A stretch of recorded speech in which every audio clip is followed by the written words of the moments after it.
Hello folks, Simon Dowling here. Welcome back to Teaming with Possibility. You know what has been on my mind a little bit lately, and that is, how do you build a team? So when you think of teams, how do you build one whose strength lies in its diversity, whose strength lies in its balance, in other words, all the different parts? And that's the sort of thing that's really easy to say on paper, but sometimes really hard to do in practice. And I'll tell you what got me thinking about this recently is we had a fabulous weekend because our under-14 boys basketball team, which my son plays in and I am the coach, we won the grand final. Woohoo! And I was really kind of taken at the end of the game and throughout the game, and in fact afterwards, where the boys on the team were talking about the different sorts of players we had in the team, and having a chat about this with my son, having a talk about, the players that he identified as the great defense players in our team, and the ones that were really good at offense, those that were really good at shooting, those who were really good at setting up the play, those who were really good at snatching and grabbing the ball off the opposition and intercepting it, and those who were really good at driving the ball up the court. And I thought how fabulous that they've got to this point as a bunch of 11-year-old boys, under 14, but they're 11, who are able to see those differences across the court.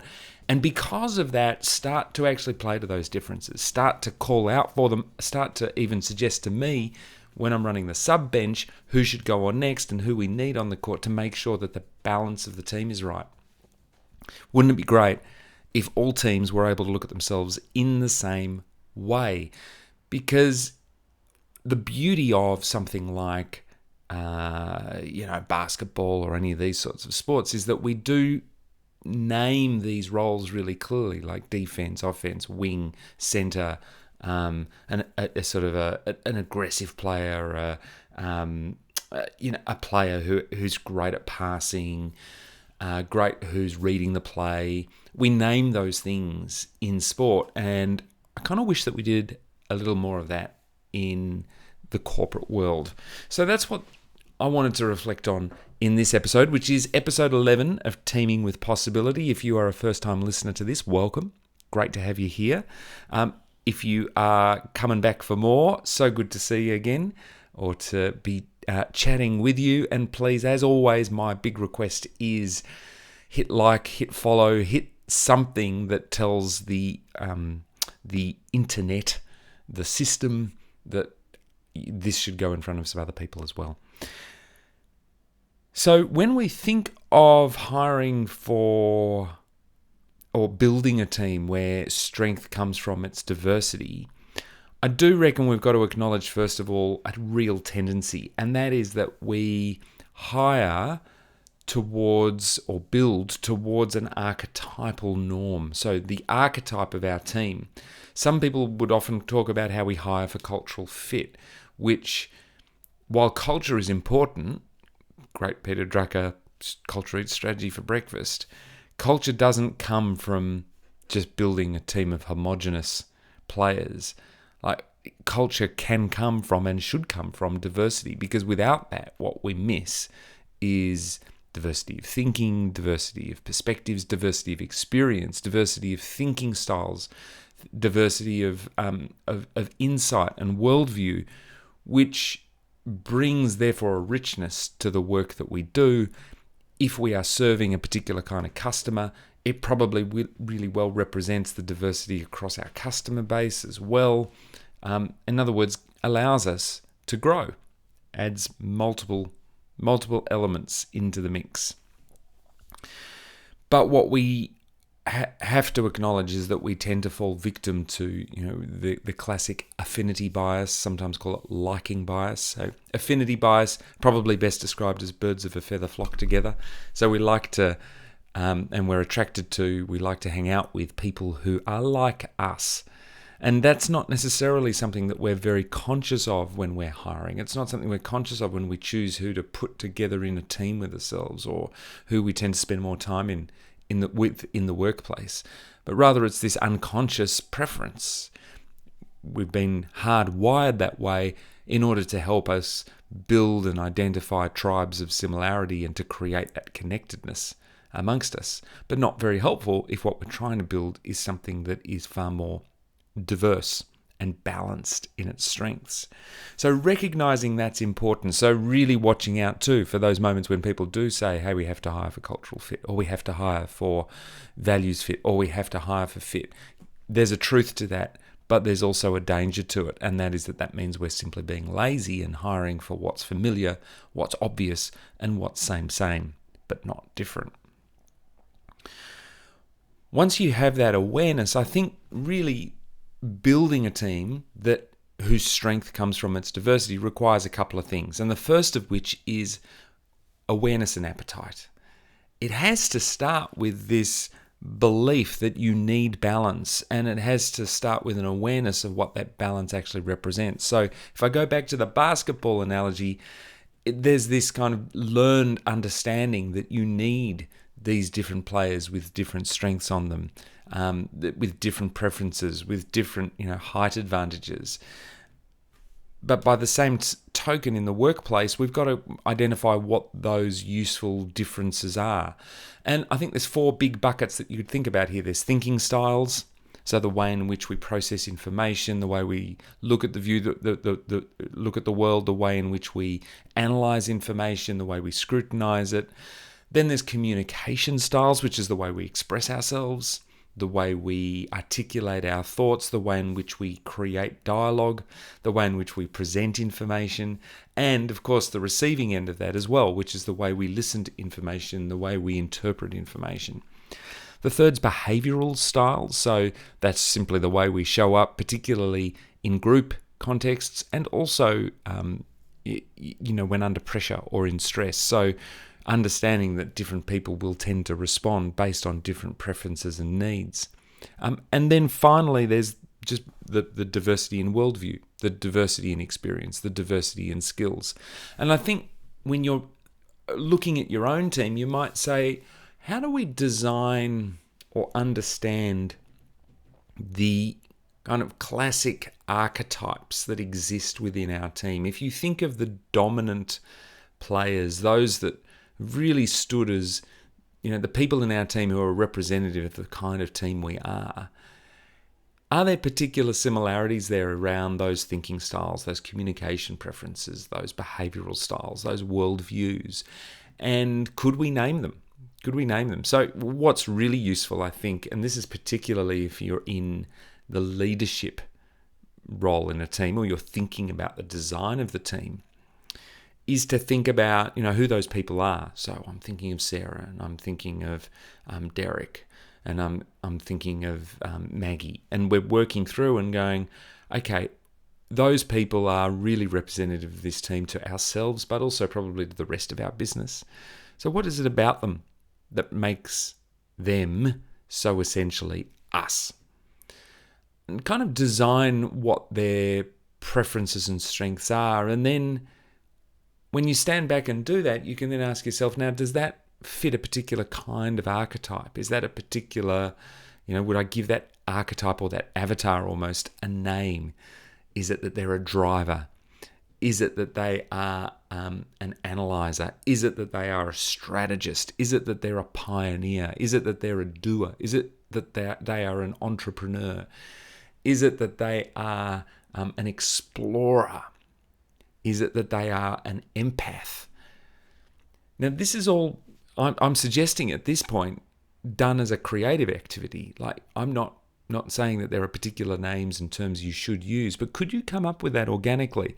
Now, if that seems challenging, or if you want a bit of a help in the right direction here, it's useful to remember that there are some great tools, some great frameworks that help us identify those archetypes in our teams. Because as well as thinking about who those classic individuals might be, it's then important to wash that up with how does that compare with other members of the team that didn't make that list of top 3.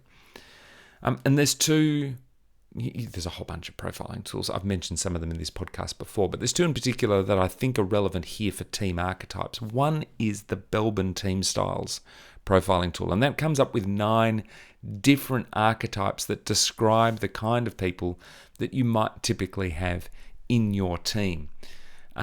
And those archetypes, you can do a profiling tool. Those archetypes help you understand the 9 different strengths, the 9 different, if you like, superpowers that sit at the heart of a well-balanced team. That's not to say you have to have 9 or more people in a team in order to be able to meet that balance, if you like. But it's a really useful way of thinking who's in the mix when you think of those things.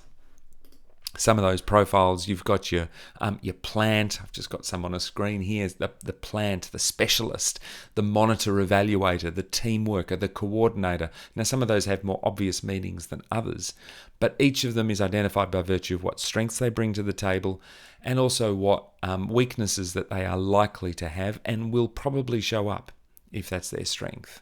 So you can't blame them for that. It's just part of their natural preference set.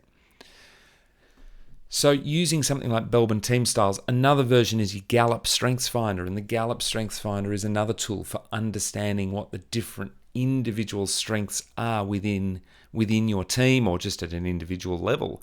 Because once you understand those, the whole notion of Gallup Strengths Finder is to say, position people into roles and into jobs and into spending most of their time doing things that play to their strengths. Because when you do that, you are more likely to get the best work from them. They're more likely to be engaged, they're more likely to grow, and they're more likely to be able to make their most valuable contribution back into the team.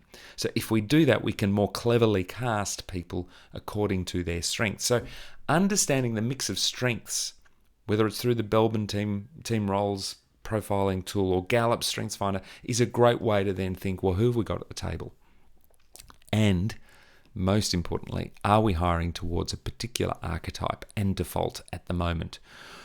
It might not be hiring towards that. It might be, hey, do we have a dominant archetype or a couple of archetypes in our team? And if so, what effect are they having on the rest of the team? Like if we've got really strong analytical types in our team, or we've got really strong entrepreneurial types or strategist types, what are they doing to the voices of others in the team? Like, are they so dominant with their views on things and so forthright, and are they in such senior leadership roles that what that renders is everyone else who doesn't fit that archetype a minority? And as the minority, is it then the case that they are struggling to have a voice because they don't feel like they are normal in that team, or they don't feel like there is an easy way for them to express themselves in a way that will be clearly understood? So you can see how this kind of awareness really has to be built at senior levels in a team in order to be able to create that breakthrough. So the first thing we're thinking about here is, how do I build awareness? How do I build an appetite in our team for the different kinds of archetype, the different kinds of strength set that we need in the team? And I think whenever you are then looking at the design of a team, it really is critical to not just have, hey, here's the makeup of our team by nature of the role and the role titles, but actually to create a map that says, here's the different types of strengths we need in this team. People will come and go. We may not even have all of these in place right now, but here's the different sort of strengths we need. And again, using something like Belbin or using something like Gallup to say, we kind of want a mix of all of these. Do we have them right now? Gives us a chance to do a bit of an audit. That then leads to the second part of this, which is now not just awareness and appetite, because that can lead to diversity on paper, but not diversity in experience or the lived experience of your team. And that's where we want to go to the next piece, which is building a team whose strength is in that diversity. And to do that, we need to not just hire and make sure there's a shared understanding of where those diversities and differences lie and what those archetypes look like, but actually, how do they work together? How are they currently working? So a little bit along that theme of, where is there friction happening? Where is there a diminishing of one style or preference because of the dominance of another in our team?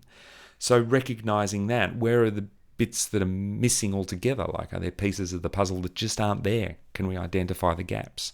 So this is a great exercise to do on a big, couple of bits of butcher's paper or a whiteboard or a screen on a wall, and have a look at this and map it out together. But then once you've identified those parts, to be able to then say, how do we now best integrate them? So if we've got someone who is a really strong critical thinker, or someone who is a really strong coordinator or implementer, and they tend to drive, because of their style and their energy, they tend to drive the pace of a lot of our meetings and conversations. The next question becomes, well, how do we open up space in those conversations for the more creative, innovative, curious archetypes in our mix, or behaviors in our mix, and create space for those to emerge, to flourish, to fly, eagle fly. Awareness is part of that, but actually then thinking of our ways of working and behaviors that are going to be critical to be successful on that count. So is it, for example, that some of our meetings need to be divided 50-50 time in terms of blue sky thinking and then implementation conversations? Because at the moment, the blue sky is being drowned out by the implementation. Do we need to rewrite some of our job descriptions, our portfolio descriptions, to capture actually the core strengths that we are looking for in those roles, and therefore making sure that next time we hire, we are looking for that diversity? Do we need to do some profiling amongst us to build that awareness and have half a day together where we understand what these different strengths are, or those different tendencies are, and how they can adjust to one another?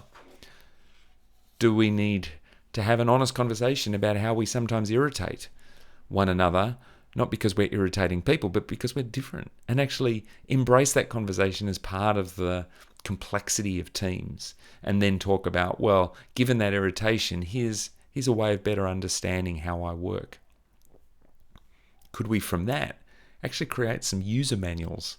And I use that term a little bit in inverted commas, tongue-in-cheek, but a user manual is a chance for me to say, here, let me use 5 or 6 bullet points to describe, here are the most important things to bear in mind to get the most out of me, and also here's some of my little quirks that you may encounter, and here's how to make sense of them, or here's how to best respond to them.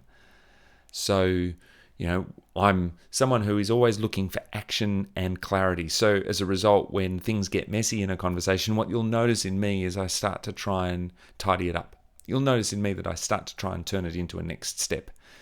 But I recognize that sometimes that's not helpful, and it cuts out the space in our conversations. So my instruction to the rest of you in my user manual is to say, hang on, I don't think we're quite ready to tidy it up just yet. Let's just stick with the mess. Or I don't think we're quite ready to tie this up in a neat bow. Let's keep unpacking this a little bit and exploring what really is going on. So that's an example of what might sit in my user manual. So all of that allows you and your team to have a conversation about how do we evolve together in such a way that we understand our diversity, we understand where diversity is missing, and we make a really conscious point of saying what we're trying to build here is a team whose strength comes from its diversity, and that's not easy. So the quest here is not perfection, because I'm not sure that's ever achievable. What really the quest is progress, that each month, each quarter, each day, we are making minute progress towards harnessing all the strengths that sit around this metaphorical table. So there you go. What's sort of top of mind for you as you reflect on this, the archetypes that dominate in your team? Do you have names for them? Are you inspired to come up with names that are useful, almost like your own avatars of the sorts of people we have in here? Or would it be helpful for you to have a look at your Belbin team roles, Belbin, or your Gallup Strengths Finder, and say, how does that help us understand where we are potentially lopsided in this team and where we have big gaps? How does that then in turn help us have a conversation around the kind of team we're wanting to build And how do we do that? And then what's one thing that we can be doing as a team to progress that in a sort of proactive way? Come back to that metaphor that I started with the basketball team, where these 11-year-old kids are really explicit about the sorts of roles that they see playing out in the team, and how useful would that be in your own working team right now? Bit of food for thought. So that is it for this episode. I think there's plenty to get on with there, thinking about your team and how do we team in a way that truly does harness the possibility of the people you have harnessed and assembled together. That's it. That's episode 11. I look forward to catching you next time. As always, drop me a line at podcast@simondowling.com.au. Always love to hear from you. Otherwise,